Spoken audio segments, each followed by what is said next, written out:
Welcome to the Transform My Dance Studio podcast, the only podcast for dance studio owners, where each week we bring you business growth strategies to help you increase your profits, impact the lives of more students, while ensuring you get back some time to have a little life outside of the studio. It's time for you to become the go-to studio in your area. Now, here's your host, founder of the Dance Studio Owners Association, Clint Salter. Hey there, dance studio owners. Welcome to the Transform My Dance Studio podcast. It's Clint here, and I'm so thrilled that you're joining us for today's episode. Now, today's guest is the founder of Body Buddies and joins me to talk and share with you her game-changing tips on making the best and most actionable lifestyle choices so that you are looking, feeling, and performing at your peak every single day. Thank you so much for joining us today, Kristy Jo. I'm excited for this conversation because I reckon there's a lot of studio owners out there that are not putting themselves first. Oh my goodness. Well, first of all, thanks for letting me be here. You're exactly right. There is so much, heartache a little bit out there because we're putting everybody else first and we're feeling left behind. We're feeling like run down.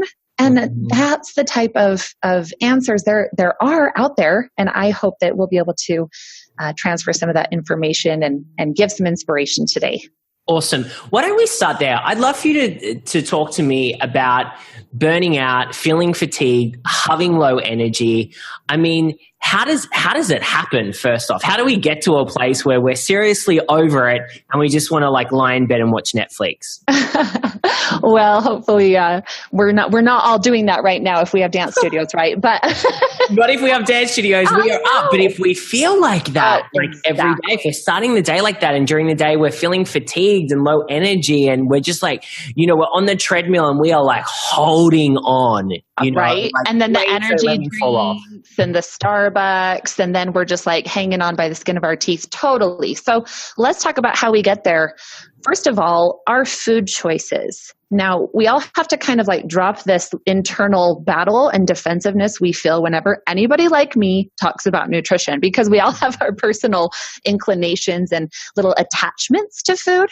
Yeah. But I invite everybody listening to this to consider what the foods they are choosing are doing on a chemical level to either build and produce more energy, produce better moods, or are they detracting? And when we start changing our mindset around the foods we're putting in our bodies, that begins to give us a huge leg up on making a change. When we are starting our day with high sugary foods, and what a lot of people don't realize are that carbohydrates are sugars. So talking about breakfast cereal, a lot of moms out there serving that to their kids, toast, breads, bagels, Pop-Tarts, basically every breakfast food out there. Yeah, basically every breakfast food that I've noticed a lot of Americans are eating. Exactly. And that is really causing inflammation in our bodies, in our brains. It's not allowing us to recover quickly. It's not helping to detoxify our body and flush through a lot of the lactic acid buildup from heavy dance days. And so that just on the chemical level of our nutritional choices can begin to make a big difference. Something else, as I am in a dance studio teaching, also in addition to what I do with nutrition, is I observe other teachers who they kind of expect themselves to be superhuman, and they teach, whether they're doing choreo, they're working to do office work, whatever it be, and they are going spans of hours of time without fueling themselves. And I walk in with my little backpack. I've got all my snacks. Every 2 to 3 hours between classes, I'm going to throw something down. And this is a big problem because when you're not eating, when you're not fueling your body wisely, blood sugar is going to drop. So especially if we are on a carbohydrate-based diet, which a lot of people are, unless we're intending to do something different, you're probably on a carb-based diet. And so what happens is when we eat carbohydrates, those breads, those pastas, those bagels, those pizzas, the burritos, whatever it be, that blood sugar rises. And then when it falls, our energy, our focus, our productivity, and our feelings of just having it together, that really falls with it. So we want to catch those downswings by fueling ourselves every few hours with some blood sugar stabilizing foods. And I want to get to snacking, but I want to ask you, we talked about breakfast. Yes. What should we be doing? What should we be doing at breakfast? What should we be eating? When should we be eating it? Because there's so many, we're all so confused around like, should we be fasting? Should we have a bulletproof coffee? Should we be drinking mineral water? Should we be having fruit, before 10 a.m. and then not again for the rest of the day? Like what? And you work in a studio, so the schedules of studio owners. They're crazy. A lot of them have families. A lot of them are working late into the night as well and managing team members. How should they start the day to really set themselves up for success? I love to have people think about a type of meal that I label a PVF. So that represents protein, veggies, and fats. So we want to choose a food that represents each of those macronutrient categories. A macronutrient is protein, carbohydrates, and fats. So we look at the fundamentals of the food and what composes the food rather than the just caloric number. That's a very rudimentary way to be looking at food. So we're going to go next level with macronutrients. So a protein-based food, we could look at some eggs. We could look at some grass-fed beef. Yes, for breakfast, you'd be amazed at how much more power you would feel in your body.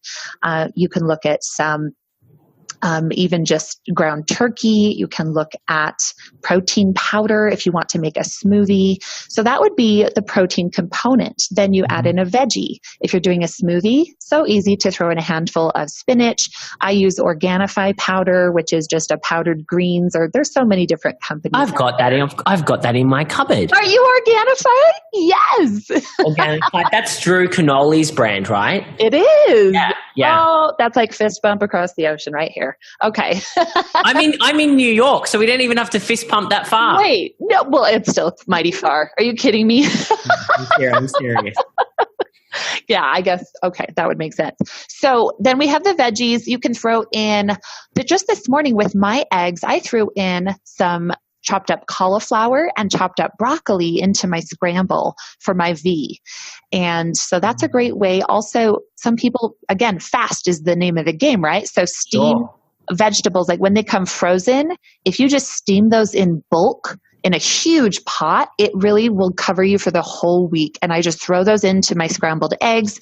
So if you leave the yolks in, that can count as the fat, or you can remove the yolks and just do whites. And then you could add on another fat like avocado, or you could add in some coconut oil. You could add in some MCT oil even. Grass-fed butter is another great option. Olives, really love those fats. If you don't want any of those, you could just have a different side. I wouldn't necessarily mix it into my eggs, but a side of raw nuts or seeds. Perfect. And that just seems so easy. I'm sure there's so many studio owners going, okay, that sounds good. I can do that.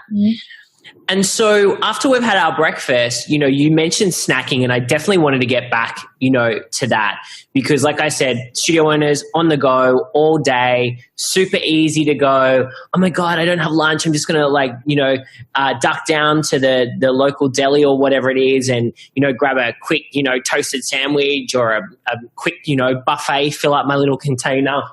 That's exactly what we do, isn't it? You just described it. Because we're always, here's the thing is, we're reacting. We're not being proactive. And that is the number one problem. The nutritional choices are simply a symptom of a bigger problem, which is we need to stay on top and ahead of our game, a little bit of preparation, a little bit of planning.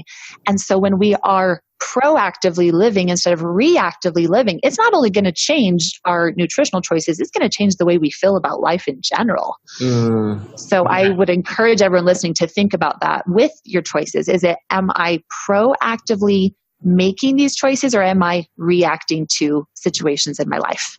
I love it. And guys, listen to this, because this is what I talk about when it comes to your marketing and attracting students. I always say, are you reactive and go, oh my God, we start back, our dance season in a week. We need more students.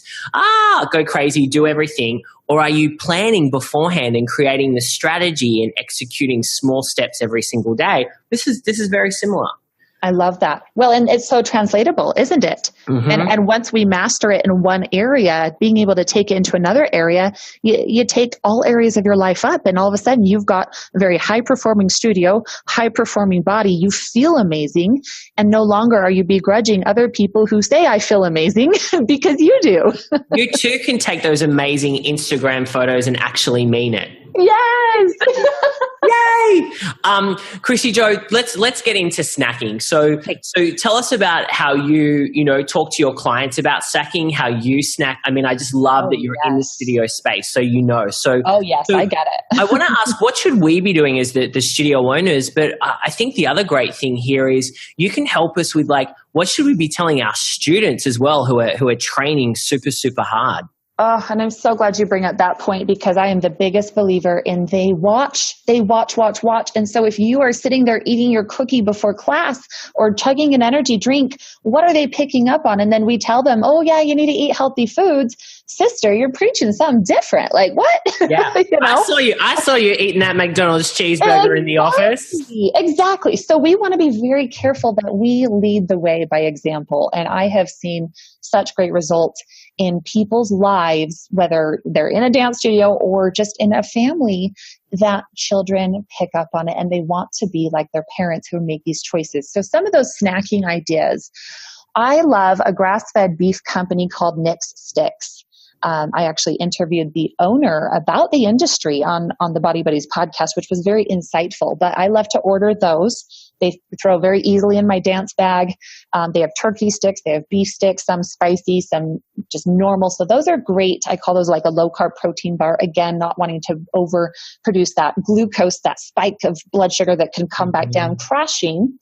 I recently found olives in to-go cups. So depending on people's locations, I invite everybody always to just look around, because you don't know what's available. And companies are picking up on these changing health practices. So they're responding, but you have to think outside the box and be mindful looking for these products. So they have all sorts of different olives. That's a wonderful snack. I feel like every time I bring in snacks to the dance studio, the kids are like, wait, what's that this time? And I'm like, come here, I want you to try that, whether it's a Tupperware of blueberries.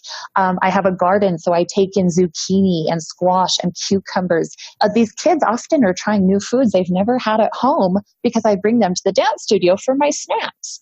Other ideas include some cottage cheese. I personally don't do dairy. There are some autoimmune conditions and allergies. There are some reasons that I encourage people to get away from dairy, but if we're not to that point yet, it can be a great intermediate step as we're working to create more of a strategic eating lifestyle. Another one I did get another dance studio to finally start doing is Justin's Peanut Butter Company. They have a lot of different types of nut butters. They make these little to-go pouches that you can just tear off the top, squeeze out the nut butter, and it's a very quick source of getting some good fats in there. They're a little sweet, so it's a nice little treat, especially when you have that 30 seconds while classes are transitioning. That can be another really great option. This is great. This is so cool. I'm not too sure about olives in the cup. That's a personal thing for me. I'm not a fan of olives. For any olive haters out there, but I think all these tips are super good. I mean, a lot of the stuff sounds like you're doing it on the go, but you're really thoughtfully kind of making sure that you've got the things that you need on you at any given time. Have you got like the world's largest handbag? I just have a cute little pink backpack. I just like Mary Poppins. It really is. I mean, people are surprised how much food I can pull out of there, but it really does come back to that planning ahead and keeping an alarm in our phones for a Saturday or Sunday. That's a really great time. That's when you want to veg out and relax, but if you are setting yourself up for success, how much different will your energy levels be all throughout the week? Instead of feeling like you're sucking your cup dry, if you will, of your energy, instead of you're always putting more in there, that energy level, you have so much in your cup, it's spilling over. You can serve and take care of everyone else from that saucer. But we have to realize we have human bodies. They have certain needs, and it doesn't matter what we know. It's what are we willing to put in practice and to make easy for ourselves. Our cell phones, what every single person carries on them, is the greatest way for us to keep ourselves accountable. My alarm goes off every Saturday night, 6 p.m. Have you grocery shopped? Every 4 p.m. Sunday, have you done any meal prep? And believe it or not, I spend like 20 minutes in meal prep. It's more of like making sure things are in bags, making sure things are accessible. Because when I'm running out the door, I don't have time to put things in bags. I need it done on Sunday so I can just grab these things. Another thing, raw nuts in little, at Costco here in Utah, they have like little 1/8 cup size to-go cups. So I just go to the bulk bin stores and get raw nuts like walnuts, almonds, cashews, and then I just put an assorted amount in those little 1/8 of a cup packs. There you go, instant portion control. You don't eat out of a huge bag, and you're going crazy on that. And let me tell you one other fun fact. When you're not chowing down on the nuts, your digestive system works a lot better. I'm sure. I know I've been there where the whole bag of cashews goes over a couple of hours. They're delicious. Yeah, they need like that. I've seen it with the cookie jar. I don't know if you've ever seen this, but I saw it online. There's like a cookie jar that has a timer on it, and it will only unlock at a certain time every day. No, I have not seen that. That's amazing. I was like, that is like the best invention. I need that for every piece of food. Seriously, you want to talk about accountability right there. Well, that I know, right? Isn't that a great thing? And so, I want to move on from, past the food conversation, but I think it's important because we get this question a lot, especially with those members we work closely with in our inner circle. Lunch and dinner. I mean, you've talked a lot about kind of your PVF kind of foundation that you've got. What should we be doing around lunch and dinner? I love humongous salads because they're so easy, especially if you have a local store that serves buffet style salads. We do here in Utah, so maybe someone doesn't, they could prepare their own. But salads, leafy greens with a good quality protein, some organic hormone-free chicken or some grass-fed beef, some ground turkey, eggs, hard-boiled eggs are great on salads. This is a good time to get in some quality carbohydrates, whether it's some quinoa, throwing some lentils on there. You could do some sweet potato steamed. They come in easily steamable little packages at a lot of grocery stores. Those are great sources of carbohydrates because we do need that energy. And so unless we're going to do a full-blown ketogenic approach, which at that point you need to supplement with enough fats to compensate for the glucose we're not getting. But that's a totally different nutritional strategy. And this is just more like a good adaptation for where most people are following the standard American diet, right? And so just a lot of different fats, olives. I love to dress my salads with avocado oil, sprinkle on some slivered almonds, some chia seeds. And I know this sounds like a lot. And I know back in the day when I did not eat this way and I felt like garbage and I was on antidepressants and I was 20 pounds heavier and a binge eater. Like, trust me, I've not been like this my whole life. And I'm so passionate about it because I have a story of transformation within that. So I get that it sounds like a lot, but half the battle is, again, it comes back to that food prep and having these things accessible. If you put together the majority of these salad toppers in a Ziploc baggie, and then all you have to do is get your Tupperware with greens in it, put your protein on, throw your toppers, and then dress it with avocado oil, you'd be amazed at how simply and powerfully you can not only start this lifestyle, but continue it and reap the benefits of it. I think that's the key. Like, it's a lifestyle. It's not a diet. 100%. Yeah. And it's a mentality. It's whenever we talk about diet versus lifestyle, there's room for growth within a lifestyle. There's room for falling down. There's room for not being perfect. There's room for exploration. There's room for variety. And that's why I teach these principles. They give us freedom to be human instead of some expected outcome that's focused on a number or a size change or even a particular aesthetic look. And as dance studio owners, what hopefully all of our listeners are realizing is for them to show up at their best and to be that mentor and that teacher that no doubt that's the reason they started into this industry and why they're so passionate about dance and the kids. We have to show up at our best. We have the power to influence. And unless we feel so wonderful, we can't do that. It's almost artificial slightly. So I would love to see more people show up genuinely, authentically, feeling wonderful. And that I feel like is going to help our next generation of dancers. Totally. Aside from what we put in our mouth, what else do we need to be aware of when it comes to boosting our energy, feeling, looking better, and showing up as the best version of ourselves? If I could get everybody to do a 10-minute high-intensity interval training in the morning or at the time that's like away from your prime teaching hours, because what that does is it elevates something called afterburn, which is the amount of calories, the amount of energy essentially that we're using within our bodies. So a 10-minute routine could look like this. For 20 seconds, increased resistance, increased intensity. I like to do mine on the bike. And then 40 seconds, drop it down, really try to drop your heart rate. So 20 on, 40 off for 10 minutes. And that's it. So it's not about total calories burned. I don't like to see people plow on for 30 to 60 minutes of steady state cardio. It does nothing for their moods. It does nothing for optimization of mobilization of body fat. It doesn't do anything for that extended energy. A 10-minute HIIT training session like that will do so much to boost those endorphins, the serotonin, the dopamine, those neurotransmitters in the brain that produce feel-good emotions and feelings.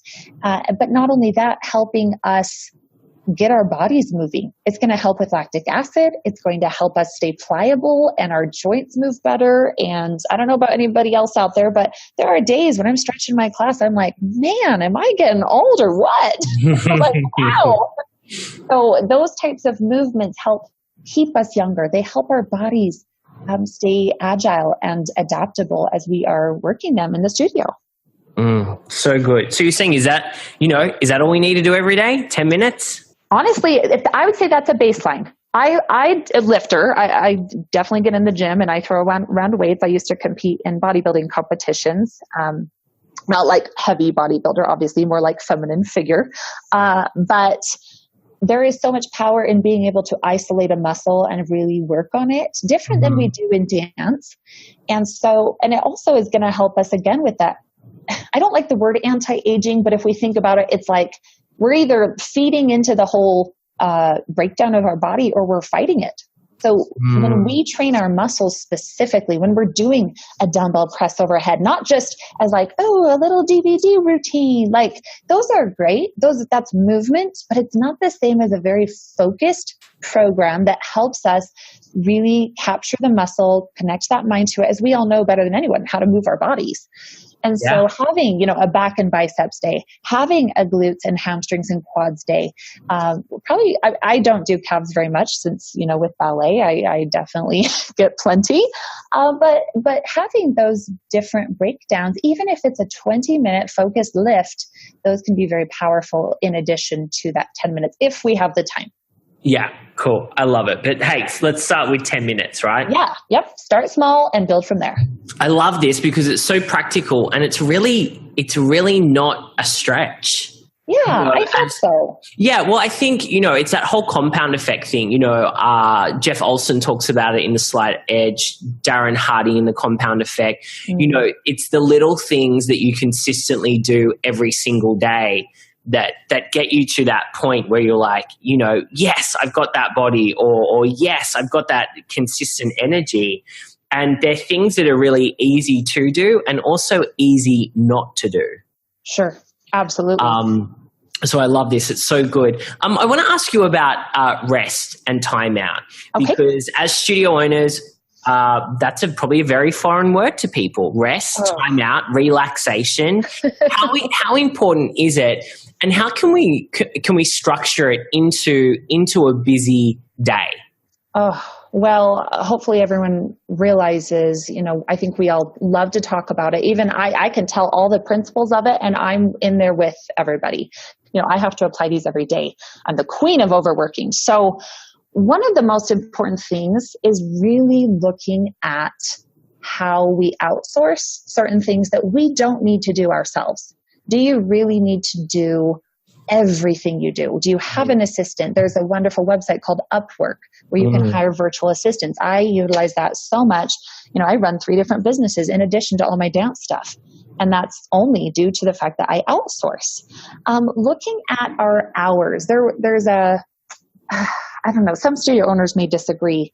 But when it comes to giving feedback on dancers, I have a pretty strict policy for myself, which is they are welcome to come to the studio when I'm there, or they're welcome to submit a form on a website, and I will respond in 24 to 48 hours. The problem is always responding to everybody else and not setting the boundaries. We have to realize we train other people, whether it's your children, whether it's the parents of your dancers, whether it's your employees, that the way we handle things builds the expectation. So if we are always responding, if we are always answering those text messages immediately, if we're always there, what do they expect? And then we feel burdened, we feel resentful, we have no peace. So sometimes we have to step back and analyze and say, where can I set some boundaries here? Where do I need to set some boundaries? And oftentimes it requires somebody outside of your own self or outside the environment to sit down and say, okay, what's realistic here? Should people be texting you after 9 p.m.? I mean, that's up to you to decide. Or should you be making phone calls all hours of the day and on holidays when you're with your family? And so, I mean, they're all personal decisions, but I think outsourcing and really looking at personal boundaries and saying, how can I lay the expectation? Is it an annual parents meeting? Is it on the website? Is it, within just everyday communication and helping dancers understand how they contact you? And in this digital world, we're at the beck and call of everyone. So we have to be so careful. So good. So good, guys. This is gold. I'm sure Kristy Joe, our studio owners, have taken so many pages of notes, and they're like ready, right? They're like supercharged. They're like, I'm ready to put myself up the top of that list. I want to look after myself. From the conversation that we've had, or maybe from something else, some other golden piece of information you've got, what would be the starting point for a studio owner that has listened to this? What's like the first thing you think they should implement? I'd say nutrition. I'd say start with one meal a day and start with either the breakfast I described or a salad. For lunch or dinner, complete with the proteins, the vegetables, the fats. Just choose one meal and say, I can do one meal. And that's really my philosophy, is baby steps. I've watched thousands of people change their lives one day at a time, one step at a time. And transformation is simply the series of small changes that we habitually continue. And we implement so much in our life that it becomes a ritual. Like Tony Robbins talks a lot about, rituals are the things that produce change. So start with one thing in the food, and you're going to feel a difference. You'll feel a difference after 2 or 3 days, and you'll want to continue. So good. So good. Kristy Joe, thanks for spending some time with us today. It has been so awesome chatting with you. I'm excited for our studio owners who are listening to implement so many of the great strategies that you've shared. Where can they go to learn more information about you? Absolutely. Come over to body-buddies.com, BUDDIES, and I am all over social media, so you can find me on Facebook under Body Buddies, Instagram @BodBuds, or come Snapchat with me, K-Dizzle for Rizzle, double Z's and the number 4. Wow, there we go. Want to check out that Snapchat? Oh, it's fun. We have a good time. I'm sure. Well, thank you for the time. So great to chat with you. Thank you, Clint. Sure appreciate it. Thank you for joining us today. For all the resource links from the show and to receive access to our free dance studio growth training, make sure you visit transformmydancestudio.com.